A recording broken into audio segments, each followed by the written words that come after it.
Chapter 23. The Alchemy Chimney. Septimus's vacation flew by, and soon his month was nearly over. The big thaw set in. Sarah Heap had been dreading it. Now there was nothing to keep her forest boys in the castle. But determined not to think about it, Sarah busied herself by trying to organize all the coronation clutter, as she called the multitude of offerings that were still arriving. Sarah was particularly pleased when she saw her old friend Sally Mullen coming up the drive. Sally always took her mind off things. Sarah hurried to the entrance hall past the huge pile of clutter watched over by a rather disapproving Sir Hereward. Barney Pott was on weekend door duty, sitting on a tall chair, happily swinging his legs and reading his new comic from the picture book shop. "Don't worry, Barney," Sarah told him. "I'll get the doors." She pulled them open with a gust of wind. Sarah and Barney shivered. It was a dismal, raw day. "Come in, Sally. It's so nice to see you. I've been—" "Comptroller," Sally began hurriedly in an oddly strangled voice, "I bring you this wonder for the coronation. We, the family Mullen, are honored to be the keepers of the coronation biscuit tin, and as is our bonded duty since time began, we now present this to thee, O Comptroller, for its sacred duty. Safe journey." Sally handed over a very battered golden tin, which sported a beautifully engraved crown on its lid. Sarah took the tin. "Oh," she said, nearly dropping it. It was heavy. Clearly it was made from solid gold. Studiously avoiding Sarah's amused gaze, Sally bowed 3 times and then walked backward across the plank bridge. As soon as she reached the other side, her suppressed giggles erupted, and both she and Sarah collapsed in laughter. "Oh, Sally," gasped Sarah, "I had no idea. Come in and have a cup of herb tea." Sally scurried gratefully back over the bridge. "Ta, it's perishing out here. Blasted biscuit tin weighed a ton, too." The slamming of the palace front doors woke Septimus, who was sleeping in a large room at the front of the palace. Blearily he sat up in the creaky old bed. Yet another dream of the red eye of Fyre still vivid in his mind, and remembered that it was the last day of his vacation. Septimus had enjoyed his time off far more than he had expected. He had spent the first few days at the Wizard Tower, pottering about the library with Rose and dutifully visiting Syra, who still did not recognize him, in the sick-bay until Marcia had shooed him off and told him to take a break, Septimus. So he had come to stay at the palace, much to Sarah's delight. Soon he was hanging out with his brothers around their campfire on the river-bank, helping Silas to file his magic pamphlets, and spending time with Sarah in the herb garden. He had stayed over with Beetle and gone out with a bunch of scribes to the little theater in the Ramblings, and had even ventured back to the Pyramid Library to visit Rose a few times. It was the very first time in his life that Septimus had been free to do what he pleased, day after day, and he was sorry to think it was nearly over. Septimus got out of bed and padded across the threadbare rugs to the window. He drew back the moth-eaten curtains and looked out of the window onto a dismal scene. Overnight it had rained, turning everything soggy and miserable, and now a watery mist hung in the air. Along Wizard Way piles of dirty snow and gritty gray ice were heaped up. The only color was the Wizard Tower at the far end, which shone with its indigo morning magic lights flickering gently through the misty gloom. The Wizard Tower now had a strange twin, the Alchemy Chimney at the end of Alchemy Way. It sat in the middle of a large circular space, which people had begun calling by its old name, Alchemy Circus.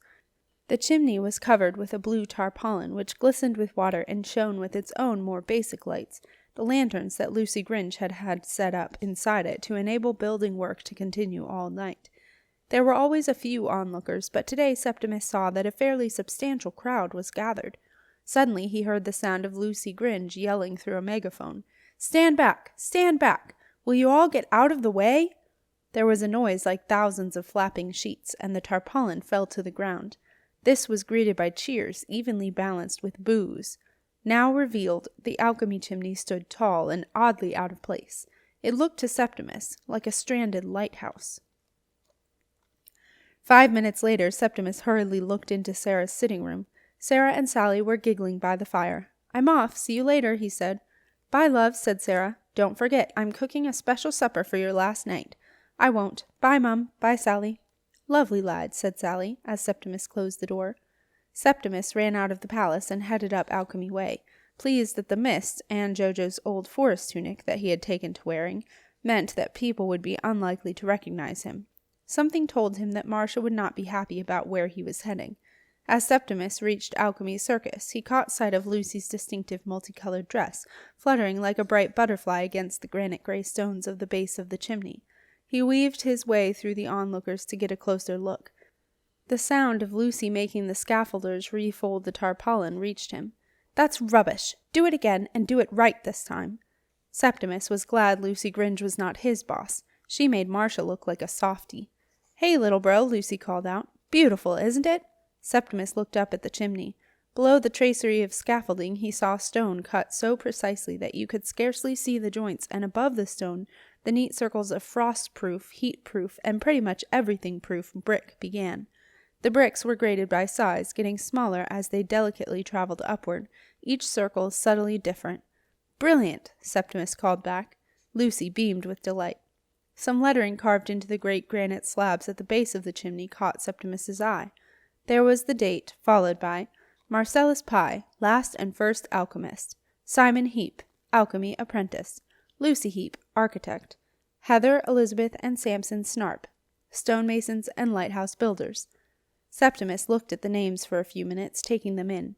There it was, set in stone. He was no longer anything to do with Marcellus, or alchemy, or the fire. Where his name could have been, there was Simon's.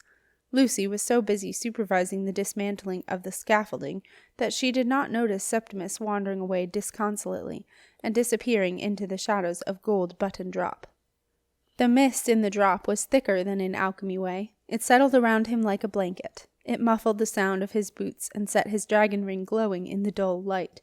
The conical shape of the lock-up solidified out of the mist, flat at first like a cardboard cutout. Then details came into view. The rough stone blocks, the dark arch of the door, and then he saw the door open and a black and red cloaked figure emerge. "Marcellus! Ah, Septimus! Well, well, what a coincidence. I was on my way to find you." Septimus brightened. "Really?" "Indeed.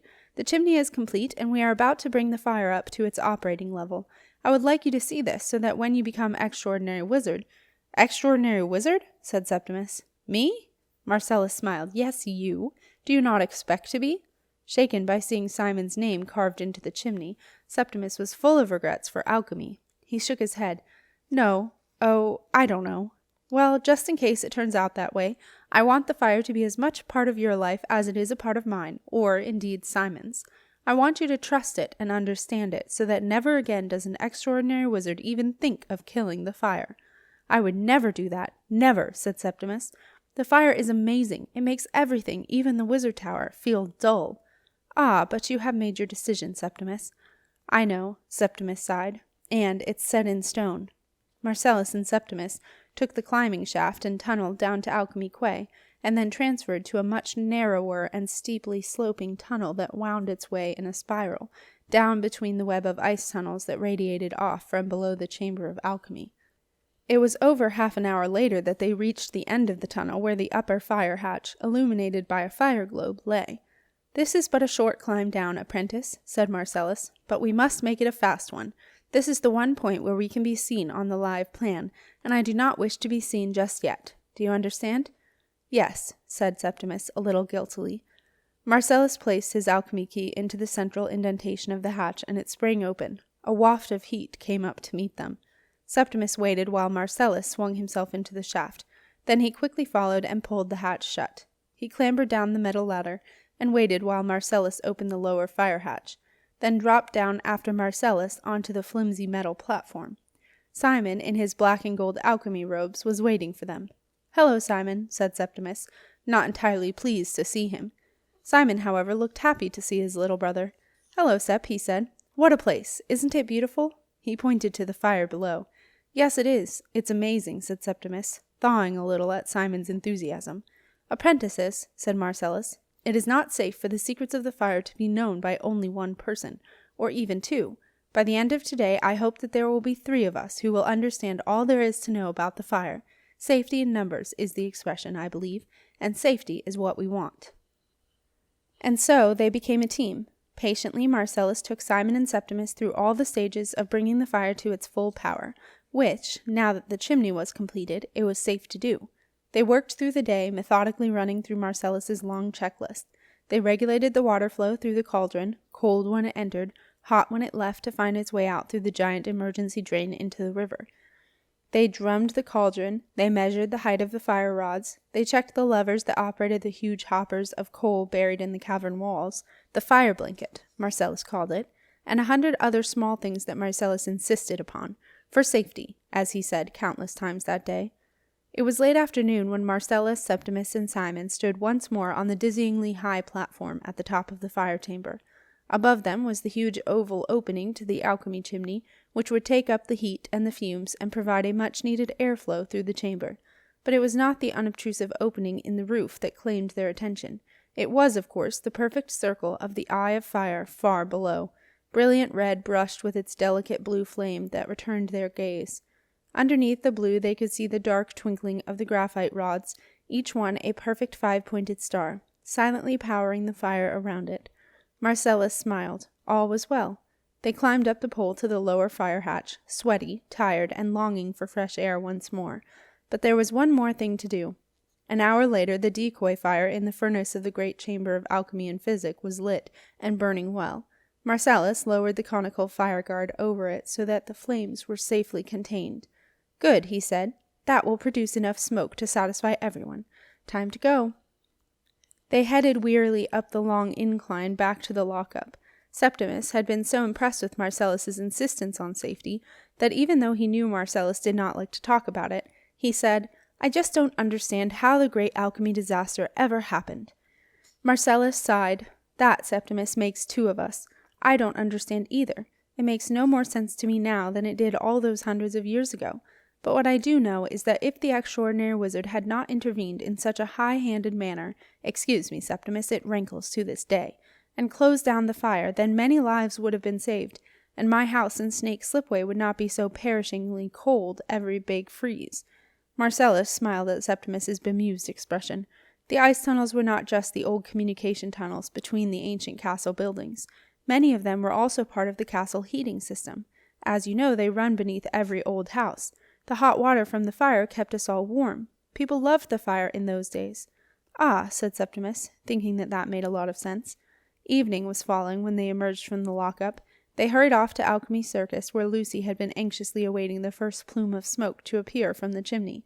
She ran excitedly toward them. "It's working! Look!" Lucy pointed up to the thin wraith of white smoke that was climbing lazily up into the evening sky. "Well done, Lou," said Simon. "It's a brilliant chimney." "Thanks, Si," said Lucy.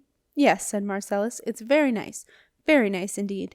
People had been hanging around Alchemy Circus all day waiting for the first breath of smoke to emerge from the chimney, but with the onset of dusk most had drifted away. But although the living had got bored and gone home for supper, Alchemy Circus was in fact still packed with ghosts. They had come to see what many considered to be the very heart of the castle come alive once more. Most approved, but there were some who did not. These were the ghosts who had been present at the great alchemy disaster. Indeed, there were some there who had entered ghosthood because of the disaster. Some had been burnt to death by the hundreds of subsidiary fires that had swept through the venting system and burst unannounced up through the floors of houses. Others, like Eldred and Alfred Stone, had been frozen into the ice tunnels during the panic to freeze them. But those who had lived before the disaster had good memories of the fire. It had been the beating heart of the castle, and those who had known life with it considered the present-day, fire-free castle to be a poorer place. But nothing stayed secret in the castle for long, and word soon spread that the fire was lit.